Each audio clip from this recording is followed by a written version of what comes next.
Ich möchte so gerne Deutsch sprechen, aber leider habe ich mein Deutsch ganz verlernt. Aber Sie können Deutsch sprechen zu mir, ich verstehe alles oder almost everything. This place has special meaning, and to talk in this place has special meanings, obviously, for any human being, Israeli, Jew, especially for a son of a refugee. In my view, my father was a refugee all his life. He came from what he called Sudetenland, and you call Sudetenland, to Israel, and lived there 60 years of his life, but I'm not sure that he really found his place there, but that's another story. I was brought up in Israel as a typical product of Israeli public opinion, typical product of Israeli education system, typical product of Israeli media. I was really a good boy, Tel Aviv, I can say. I served in the army. As Annika said, I did something worse, which was working for Shimon Peres for 4 years. I was a real good boy. I was sure that everything that we were told was right. In other words, that we are always the right ones, the Arabs are always the wrong ones. They want to kill us, they want to exterminate us. We are the few ones, the weak ones. They are the strong ones. And that in generally every Arab, Muslim, Palestinian wakes up in the morning every morning with one thought in his mind: how to push the Jews into the ocean. That's the only thing that preoccupies the Arabs. I felt that we are really standing hard against this danger, and this was the atmosphere that we all were growing up. It took me many years to recover from the brainwash system, which is a very effective one in Israel, and I'll get into it later. And it's only really almost by mistake when I started to travel in the late 80s to the occupied territories, gradually, even not with any kind of a priori decision to make it as my main mission in my career. And I started to travel to the West Bank and to Gaza, and gradually, really gradually, because many times people ask me, what was the moment in which you saw the light or the darkness? There is no moment like this. It was a process in which I started to cover the Israeli occupation. And week after week, I saw the atrocities, I saw the crimes, I saw the misjustice, and I got to two conclusions which ever since then don't leave me. One is that that's the biggest drama which shapes the nature of the state where I live, the state of Israel. The biggest drama ever since this state was established in 1948. And the second conclusion, which is more depressing, is that this drama is hardly covered in Israeli media, and there is hardly anyone to tell the story of the occupation.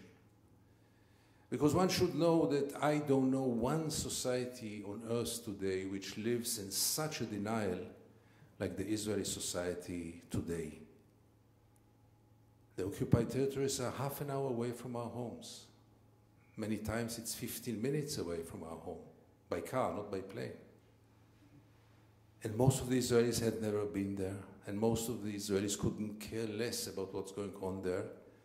And most of the Israelis haven't the slightest idea what's going on there, and most of the Israelis don't want to know what's going on there.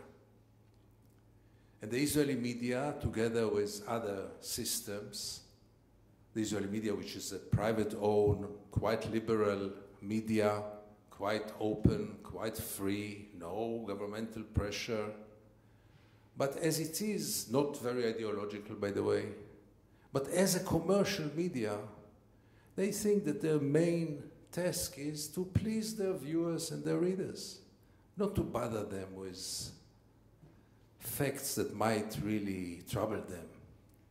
And therefore, the occupation is hardly on the table in Israel. There are some Israelis here who will tell you how little the occupation is discussed, how little the occupation is on the table. Take campaigns to the elections, to the Israeli parliament. One would think that this will be the main issue. What is more important than continuing the occupation or not continuing the occupation? What is more crucial for the future of Israel than the occupation? You will hardly hear anything about it. I remember times in which the joke was that 2 Israelis share 3 views. Now 3 Israelis share 1 view. And it's always the same view, very nationalistic, very brainwashed, and very blind. And it took me many years to ask myself the question, which is the title of our meeting today: how is it possible? How is it possible that a society, quite a normal society, I mean, Israel is not a society of monsters. Whenever there is a catastrophe in the world, Israel is the first one to send foreign aid, field hospitals, aid, anything. If there are floods, if there are earthquakes, anywhere, Israel is the first one to provide humanitarian aid. How can it be that such a society can have this reality in its backyard and not even have any doubts about it, not even have any question marks, nothing?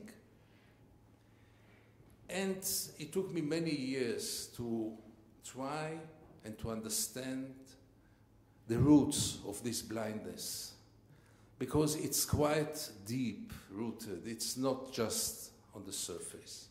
And I want to suggest here tonight few sets of beliefs in Israeli society which enable us Israelis to continue with this occupation, to feel so good about ourselves, to feel so convinced that we are okay, there is no problem with us, to feel that there's nothing to discuss at all. The first set of beliefs that I would like to suggest here, which is very deep-rooted in Israeli society, is the belief of most of the Israelis, not all of them, but most of them, even if they don't admit it, that we, the Jews, are the chosen people. Secular Israelis might not even phrase it like this, but they believe that we know better, that we deserve more, that the international law applies on any country in the world, but not on Israel, because we are a special case. How can you compare us with all the others? This comes from the deep thought that we were taught from childhood, together with the milk of our mothers, that we are the chosen people. And if we are the chosen people, we have rights that no other people has. And if we are the chosen people, no people can tell us what to do. So that's the first set of beliefs, or the first basic belief, which enable us to feel so good about ourselves. The second one is not less important, and has to do with Germany and Austria, obviously. And this is that we Jews, we are not only the biggest victims in history. I think that most of the Israelis believe that we are the only victims. And no other offer, no other sacrifice can be compared to the Jewish sacrifice. And therefore comes the conclusion, which the late Golda Meir phrased in this wonderful, unforgettable way: after the Holocaust, the Jews have the right to do whatever they want. Yes. And this thought that we are victims, biggest victims in history, gives us the right. We could have taken it to the opposite direction. We could have taken it to the direction that after what happened to us, we will never do anything similar to the other. But we took it exactly, and we are taking it until this very moment, including all the tours to Auschwitz with all the hundreds of thousands of Israelis who go there. The lesson is we are victims, and therefore we can do whatever we want because nobody will protect us, and therefore we have all the right in the world to do anything. So that's the second very deep-rooted belief. The third very deep-rooted belief, which has to do with the first two, is, and again, I think it's very deep-rooted in Israeli society, including leftists and right-wingers and everything, everyone. and I would phrase it in a careful way, that the Palestinians are not exactly human beings like us. And the conclusion is very clear. If they are not exactly human beings like us, so questions like human rights don't apply for them, then all the moral questions get a different way, a different perspective, a different point of view. And if you scratch under the skin of almost any Israeli, I think you will find it that this attitude that, and I'm really careful, they're not exactly like us. They're different. They were born to kill. They are cruel. They are not human. They don't love their children. They send their children to die because they don't care about their children. Many of those expressions you can hear in the daily Israeli discourse. The Palestinians are not like us. We are moral, we love our children, we follow moral principles, and they are like animals. If this is the case, again, it enables us Israelis to do things that if they would have been human beings, then maybe there would have been some moral limitations and borders. But the fact that they are not exactly like us enables us, Israelis, to do almost everything. So with the collaboration of the Israeli media and the education system and the brainwash system, and with those beliefs so deep-rooted in Israeli society, you get the great denial of the last 50 years, or maybe of the last 100 years. You get a society which lives in a lie on a daily basis, which doesn't want to know the truth, which is resisting to anyone who is trying to tell the truth. And the more this society resists and becomes aggressive, and it became very aggressive in recent years, against anyone who tries to speak up, the more aggressive Israel becomes, the more aggressive Israelis become, government and grassroots. The more aggressive they become, the more hope there is that things will change, because this aggression tells you only one thing, that most of the Israelis know very well that under the carpet something is burning. They know very well that something went wrong. They know very well that they live in denial. They just want to keep this denial as much as they can, to stick to this denial. And therefore you see, for example, this brutal attack on NGOs like Breaking the Silence, which is a very small organization with very little influence. But the aggression of the government, of public opinion, of the media against those soldiers who just give testimonies about what they did in the army service, nothing more but this. The aggression toward them is so brutal that you have to ask yourself, why? I mean, there are so very few. Or even the aggression toward me. I mean, you didn't mention that in the last war in Gaza, I had to use bodyguards because it became really dangerous. What's the big deal? One lunatic journalist, two lunatic journalists who write something else. What's the big deal? There are so many newspapers, journalists, TV stations who tells you exactly what you want to hear.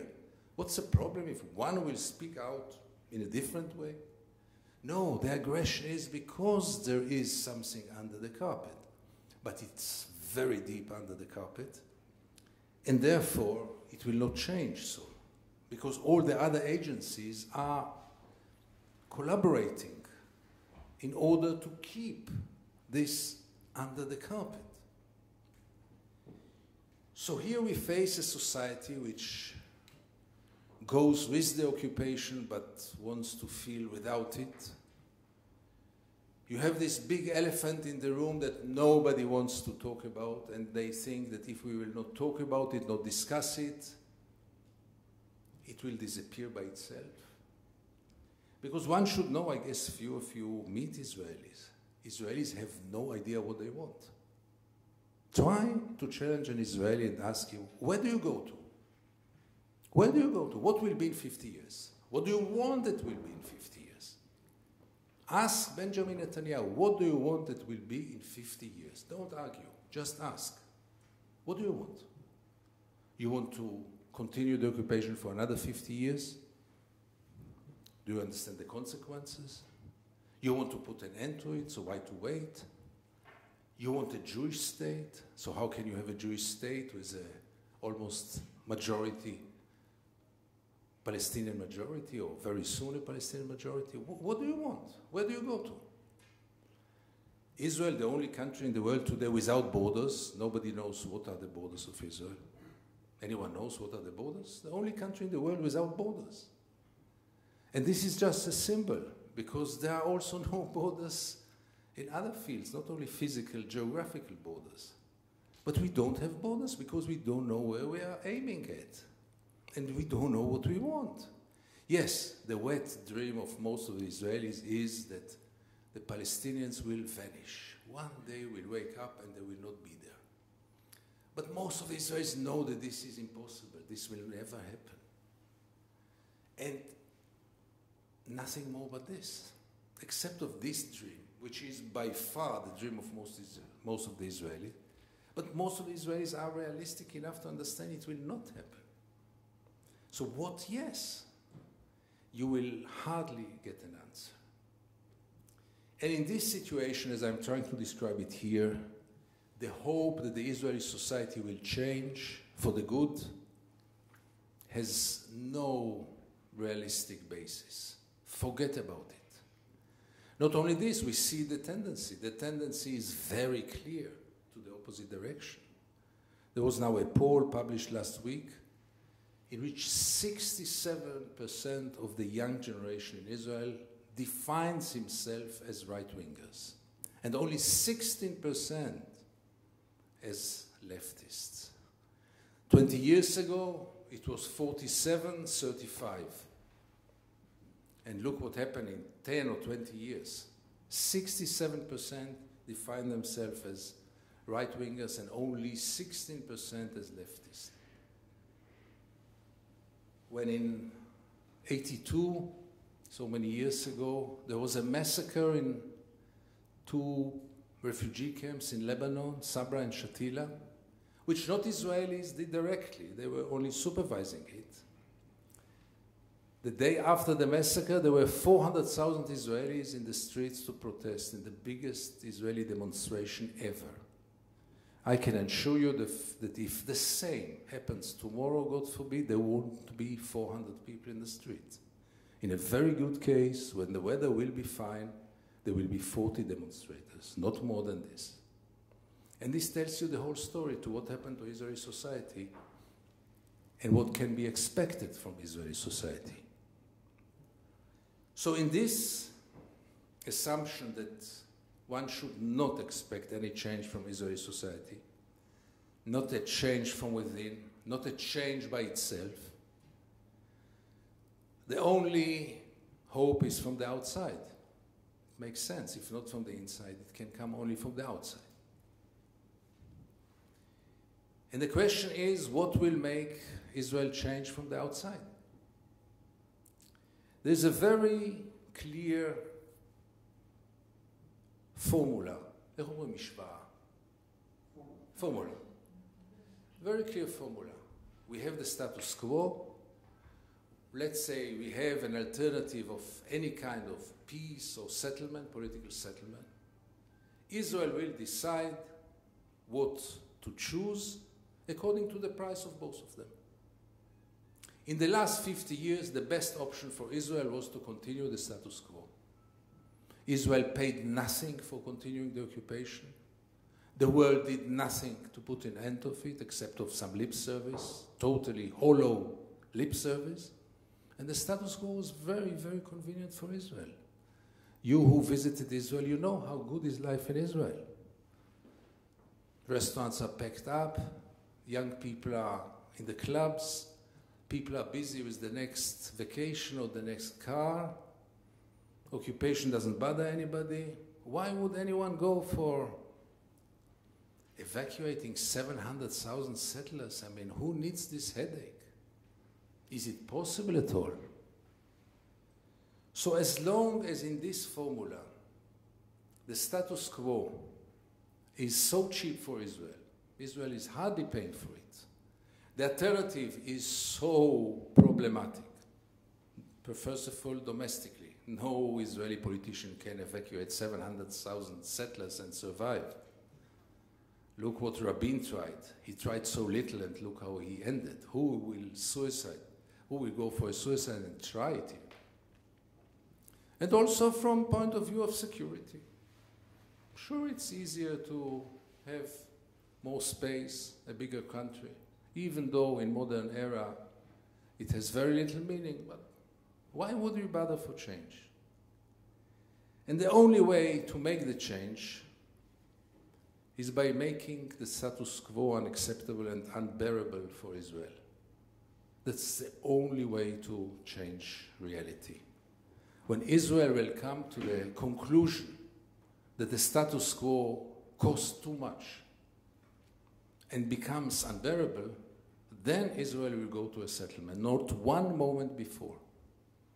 It has nothing to do with moral principles, justice. Finally, in real politics, this will be the moment when Israelis will realize that what they are going to pay for the occupation is not worth it. And I'm not speaking only obviously in terms of money, but in overall price. Political price, price of your image, price of your self-esteem, and obviously also economical price. The Palestinians tried to break this formula, tried to make the occupation unbearable to Israel by violence. The first Intifada and mainly the second Intifada were really, really painful for Israel, for any Israeli. But it was not enough.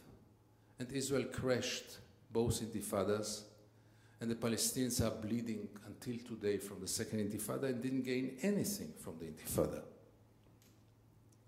So the Palestinians, as isolated, weak, without leadership, divided, physically and politically, they are by far too weak today to make a change, to change the game, to make the status quo impossible for Israel. And therefore, the only source of hope, unfortunately I say so, is the world. Are you? Are the Western countries which support Israel, above all the United States obviously, but not less than this the EU, who support the occupation, finance the occupation, protect the occupation, and enable Israel to live with the occupation in so much peace, in so much indifference, and not pay any price for the occupation. And it's going on like this for 50 years. Once in a while some lip service, but nothing but a lip service against the settlements. And this lip service means nothing. And you ask yourself, is it acceptable in this 21st century? When Russia innovated cream, big Russia, within weeks the EU put sanctions on Russia. What's the difference between one occupation and the other?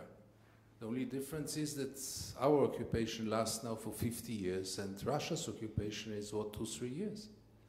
But the sanctions were immediate toward Russia, not toward a weak country. How can you explain that one occupation gets sanctions within weeks and the other one, nobody even talks about sanctions? How can you explain that the EU, and not only the EU, today I don't know one issue in the world which unites the entire world, like the objection to the Israeli occupation. There's not one single country which recognizes 1 millimeter of Israeli occupation. There's not one state in the world which recognizes Jerusalem as the capital of Israel. There's not one state in the world which ever supported in rhetorics the continuous of the occupation. So how can it be there is such a gap between this world consensus from Russia to America, from India to China, from Africa to Australia, not one single state? For a moment it was Micronesia which supported the occupation, but they also had second thoughts. So even Micronesia is not supporting the occupation anymore. How can it be this gap? More than this, how can it be this gap between public opinions, mainly in Europe, which are becoming more and more critical toward the occupation, toward Israel, and the attitudes of their governments in democracies in Western Europe? How can it be this gap, which is growing? Because you know better than me how public opinions are becoming more and more critical. Take the UK, for example. The public opinion in the UK is very critical about the occupation. And look at the government. They speak exactly like 50 years ago. They support it, they in indirect way finance it. Same for any other country in Europe. This gap is for you to explain. It's far beyond my understanding because we are dealing with democracies. But it exists. And it's really the role of civil societies everywhere to try to overbridge this gap, to make the popular sentiment a governmental policy by your own countries. And don't be mistaken, Israel is not isolated politically today, and Israel is still maybe the country that gains more than any other country in the world in terms of foreign aid, in terms of keeping one eye blind to anything Israel is doing. Israel can go to one aggressive attack against Gaza, one after the other, to kill hundreds of civilians, thousands of civilians, hundreds of women and children. And the world, except of some, empty rhetorics, will say nothing. In the war, not the last one, but the one before in Gaza, or the EU came to Prime Minister Ehud Olmert there, just to support him. All the foreign ministers of the EU came to Israel to support Israel, while hundreds of children were killed in Gaza. Last war, it got even worse. Okay, there was the Goldstone report, and I was sure that after the Goldstone report, Israel will never dare to do what it had done in Gaza. And sure enough, in 2014, Israel went much more crazy in Gaza and made much more an aggressive attack on innocent, helpless civilians. And the world was just silent. So the question is, if this can go on like this, and maybe it does, I don't know, for another 50 years or maybe another 100 years, the world will pay its lip service, Israel will continue the occupation, third generation of Palestinians will live under this brutality, and the status quo will be maintained. Israel is today, according to my analysis, the only state in the world with 3 regimes. One regime is a relatively liberal democracy for its Jewish citizens. There are some cracks recently, some legislations, new legislations, which put a question mark about it, but still, and I'm the best proof, I gain total freedom of speech in Israel. Israel is for Jewish citizens, it's really a liberal democracy, not less than many countries in Western Europe. But that's only one regime. The second regime is the regime toward our own Palestinian citizens. 20% of Israeli society are Palestinian citizens. They gain formal, full rights, civil rights. They can vote, they can be elected. They are deeply discriminated in any possible field, but they still are part of the political game. This is the second regime of Israel. And the third regime of Israel is obviously the military occupation of the West Bank and, in a way, also Gaza, which is today one of the most brutal tyrannies in the world. I don't exaggerate. The Israeli occupation in the West Bank is one of the most brutal tyrannies in the world, with all the demonstrations of any brutal regime, including arresting hundreds of people without trial, including penetrating on a daily basis, every day, every night, people are taken from the beds without any legal basis and being kidnapped and kept in jail for weeks, months, and many times also years without even being brought to trial, with killings and executions almost on a daily basis in the checkpoints. Any girl of 12 who has some problems with her mother goes to the checkpoint with scissors in her hand, and she knows very well that after 2 seconds she will be executed only if she lifts the scissors or the knife in the checkpoint without endangering anybody. And the Israeli media will tell the Israelis that another terrorist of 12 was killed, and many lives were saved by the heroic operation of executing her. This happens almost on a daily basis now. So we are dealing really with a brutal regime in the West Bank. And in Gaza, we are facing the biggest cage on earth today, or maybe also the biggest experiment in human lives, because I don't know one more experiment in which 2 million people are put in cage for so many years now, over 10 years now, and let's see what will happen to them. Without water, you know, the UN published that in the year 2020, Gaza will not be a place where human beings will be able to live because of the pollution of the water and lack of source of healthy, fresh water.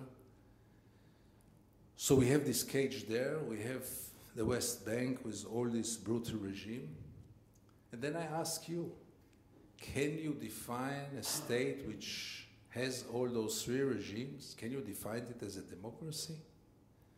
Can it be half a democracy? Can it be a democracy only to one people and a tyranny to another people? Can you differentiate? Can you separate between what our lives in Tel Aviv and life half an hour away from us? And can you call it a Western democracy?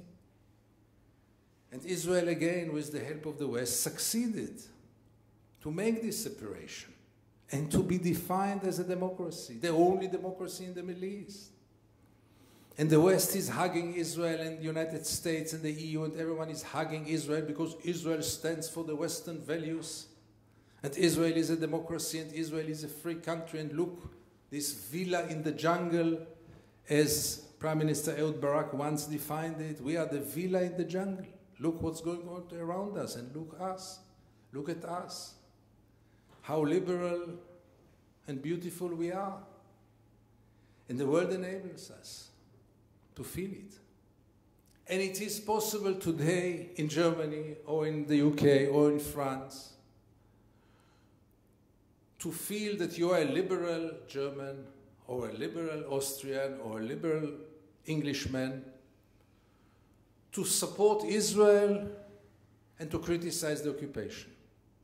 As if those are two entities. There is the occupation, which we all are against, or part of us are against, but Israel we love. Because what does Israel has to do with the occupation? It's different. Israel is a democracy. Israel is our darling. The occupation we don't like and we resist, and still we are liberals because we are against the occupation. But this separation is totally artificial. Because the occupation is Israel and Israel is the occupation. So the only hope of people like me is really to see this balance being changed and Israel starting to pay for the occupation and starting to be punished for the occupation. It's not easy for me as an Israeli to say so, but I don't see any other way out of it. And this occupation, 50 years now, the first 50 years we should celebrate. It's not the last 50 years. I can assure you there might be another 50 years and maybe another 100 years. Maybe we'll meet here, or our children, or our grandchildren, and celebrate the first 100 years of the occupation. This occupation will come to its end only when this balance will be imbalanced, when this luxury of Israel to maintain the occupation without paying anything for it will come to its end. Now the question is, what is left as a solution? Because it's very nice to be anti-occupation, but where are we taking it to? For many years it was very clear: two states, two peoples sharing one piece of land. They don't get along together. Let's share the land between two peoples. What is more just than this? What is more natural than this? But in Israel there is a very powerful political group, the most powerful political group in Israel. Those are the settlers and their supporters. And they decided to make this option, to put it off the table. And it's time for us to admit that they won. With 700,000 settlers, the settlers won. No Israeli politician will ever evacuate 700,000 settlers. Forget about it. And without the evacuation of 700,000 settlers, there is no chance for a viable Palestinian state. No chance. Where? They are struggling now for 22% of their original Palestine. 22% are the 67 borders. And now Israel says, no, you'll never get the 22%. Forget about it. It will be much less because we have the blocks of the settlements that will never evacuate. And it's not serious because there might be another agreement, but it will not be a viable state and therefore it will not last. So, for my view, the two-state solution is a wonderful solution. The only problem is that this train left already the station. And trains usually don't come back. And if this is the case, we should ask ourselves what is left as a solution. And if it's not a two-state solution, it can be only one thing, and this is the one-state solution. Israelis usually react with panics when you mention it. But let's remember that in the last 50 years, we are living in a one state. It's not a new thing. We are living in a one state. The only problem is the regime of this state. But we are living in a one state. What do you mean you don't want a one state? You are living in a one state. The only question is, will it be a democracy or not? And I think that we should change our discourse. It's about time to stop using the cliches which are not relevant anymore about the two states, about evacuating the settlements, and start to speak about something which is very simple: equal rights. Equal rights. That should be the only game in town. Equal rights. One person, one vote. Israel wants the entire land. Israel is strong enough to hold it. Then the world should tell Israel, fine with us, but then it's unacceptable that you will not give equal rights. Otherwise, you will be officially declared as an apartheid state. What does it mean if there are no equal rights? It is an apartheid state. If two people share one piece of land and one people have all the rights, the other people doesn't have any rights, that's apartheid. It looks like apartheid, it walks like apartheid, it is apartheid. Is it acceptable in the 21st century that there will be another apartheid regime in the world and the world will do nothing about apartheid? The world was quite efficient about the apartheid in South Africa. Without the world intervention, the apartheid system in South Africa would have lasted until today. If not the sanctions, if not the boycott, until today we would. Why not? The white ones were strong enough, the black ones were weak enough. I don't see it happening, changing, falling, if not the intervention of the world. Why shouldn't it apply about Israel? What's the difference? I'll be happy to hear a difference.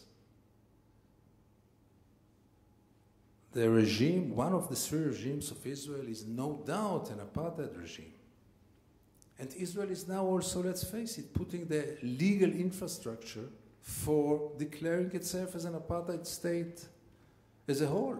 All the last legislations of this government go only to one direction: to push the Arabs out. physically, mentally, politically, culturally. Arab was declared already as not an official language of Israel anymore, the language of 20% of our citizens. In Finland, there is 8%, a minority of 8% of Swedes. 8%. You will not find one single sign in Finland which is not in Swedish. We have 20% who speak a different language, and we now, in a law, declare that this is not our language and will not be the language of the state. And that's only one demonstration of the direction that Israel is going. So in this situation, which is very promising, as you can feel by now, I want to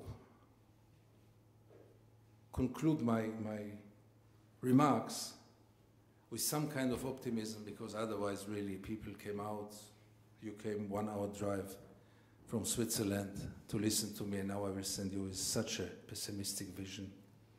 And I would like really to remind ourselves that if we would have met here in this place in the late 80s, and I would have told you that within months the Berlin Wall is going to fall, the apartheid regime in South Africa is going to fall, and Soviet Russia, big Soviet Russia, is going to collapse without bloodshed, without nothing, I'm sure you would have never invited me again. You would have thought that I'm out of my mind.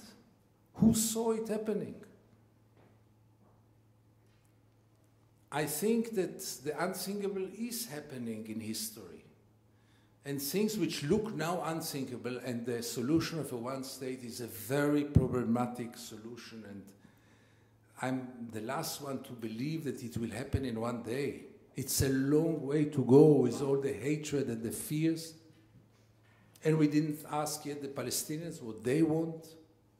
And they should be asked, obviously, what do they want? I believe they will prefer a one state, a one democratic state, but let's challenge it. But we are left without any other solution.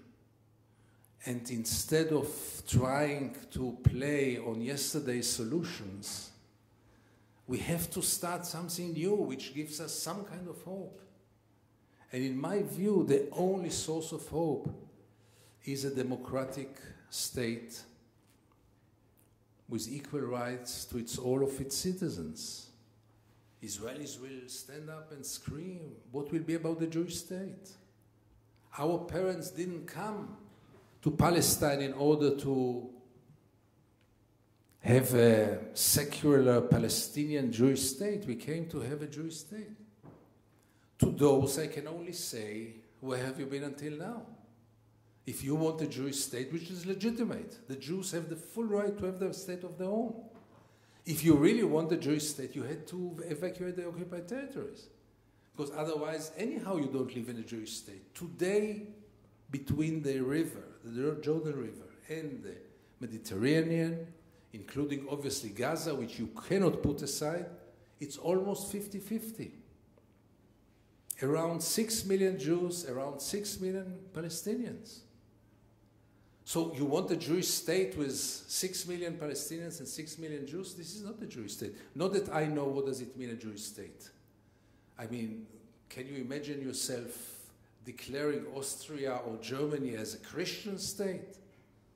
What does it mean, a Jewish state? But let's go with all the Israeli psychos and say Jewish state. It should be a Jewish state. Okay, fair enough. But then you need a Jewish majority. What you cannot is to have it both. To eat the cake and still leave it complete. This cannot be. So I keep on telling the Israelis, make up your mind. You want a Jewish state? Fine, go for it. But you can't have it with the occupation. You don't want a Jewish state because you want the occupation. You prefer the occupation on the Jewish character of your country. Then you are not a democracy. You have to decide either Jewish or democratic. It doesn't go together. And Israel, until today, made a very clear choice. the Jewish state is more important than the democratic nature of it. This cannot go on. And Israel has to make up its mind. And the world has to challenge Israel. Unless the world decides that all the assumptions I say that are right, and the Jewish people is really a chosen people, the Jews have the right to do whatever they want, the Jews have the right to ignore the entire international community. And one word about Austria and Germany, because everything I say is more sensitive when it comes to Austria and Germany, obviously. And here I want to say, to be very clear, I think that because everyone in Austria and in Germany who dares to criticize Israel is immediately labeled as an anti-Semite. I suggest you to ignore this. This is a cheap manipulation. I know so many Germans and so many Austrians who are people of conscience. Some of them are sitting here, who have nothing to do with being anti-Semites. They are even friends of Israel in their own way, in their genuine way. Don't surrender to this cheap manipulation of Israel and the Jewish institutions, of labeling any criticism as anti-Semitism. Has nothing to do. Israel deserves criticism for what it deserves, and keeping silence has nothing to do with being friendly to Israel. On the contrary. On the contrary. Real friends of Israel should care about its future and should tell Israel how wrong it is. And I can say even something which might sound more provocative, but is true not less than this. In many ways, the Palestinians are indirect victims of the Holocaust. We know very well that without the Holocaust, most of the Jews, my father would have never come to Palestine. Most of the Jews who came to Palestine came after the Holocaust, because of the Holocaust, as a rescue place. So doesn't it put some kind of responsibility on Germany and Austria also to take care of the victims of the victims? I don't want to get into it because that's not the main reason why any man of conscience should be against the occupation. But when people come and say Germany and Austria should keep silent, they don't have any right to criticize Israel because their responsibility, their historical responsibility, which exists, there is an historical responsibility. But doesn't it include as indirect also the Palestinians in a way? But even without it, people of conscience in the beginning of the 21st century cannot accept this occupation to last for another 50 years. Thank you very much.